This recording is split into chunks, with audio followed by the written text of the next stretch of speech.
আমার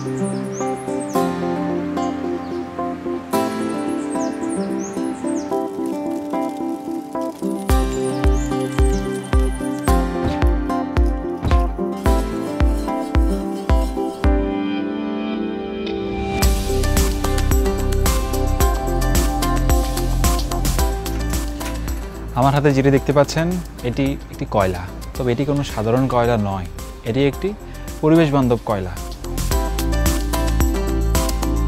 ট্র্যাডিশনাল ওয়েতে যে কয়লাটা বানানো হয় সেখানে প্রচুর পরিমাণে কার্বন ইমিশন হয়, কিন্তু আমাদের কোকোনাট শেল থেকে যে আমরা কয়লাটি বানাই সেখানে কার্বন ইমিশনটা খুবই কম পরিমাণের হয়।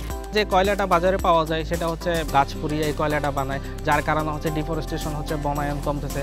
আমাদের আসলে প্রথম দিকের মোটিভটা এটাই ছিল যে আমরা এই ধরনের কোনো একটা বিষয় নিয়ে কাজ করব যেখানে আমরা পরিবেশের ক্ষতিটাকেও কমাতে পারবো এবং আমাদের বর্জ্য থেকে আমরা কোনো একটা জিনিস উৎপন্ন করতে পারবো। আমাদের পরিবেশ বান্ধব কয়লা সাধারণ কয়লা থেকে 5 গুণ বেশি তাপ দেয়।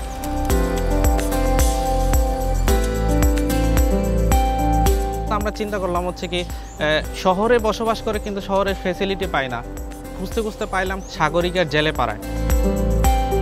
প্রথমে দেখতে পেলাম যে তারা পরিবেশের দূষণ বলতে একটা বিষয় আছে, তারা কিন্তু এই বিষয়টা জানতো না, এই বিষয়ে সচেতন ছিল না। তাদের সচেতনতার লক্ষ্যে আমরা এই কাজটা করতে পেরেছি, এই যে এটার কারণে পরিবেশ দূষণ হচ্ছে, আমরা এই জিনিসটা ওদের কাছে ধরাই দিতে পারছি। এই কমিউনিটিতে প্রথমত আমাদের উদ্দেশ্য হচ্ছে আমাদের ইকো ফ্রেন্ডলি কয়লা যেটা বানানো, আমরা নারকেলের খোসা থেকে বানাই সেটা, এবং এর পাশাপাশি আমরা মেয়েদের আর্ট অ্যান্ড ক্রাফট এবং হ্যান্ড পেইন্টিংয়ের যে ট্রেনিংটা আছে সেটাও চালু করেছি। আমরা অলরেডি 6 থেকে 7টা ক্লাস নিয়ে ফেলেছি। শহরে বা অন্যান্য জায়গায় যে ফেসবুক পেজ এবং অন্যান্য উপায় ধরেন মেলা বা কার্নিভালে আমরা তাদের জিনিসগুলো শো করে আমরা ওইগুলো সেল করে তাদেরকে প্রফিট মানিটা এনে দিই। শাড়ি পাঞ্জাবি এগুলো মানে ডিজাইন করে যখন ওগুলো বাজারে বিক্রি করব তখন আমি আমার পড়াশোনার খরচ, নিজের খরচ চালাতে পারবো।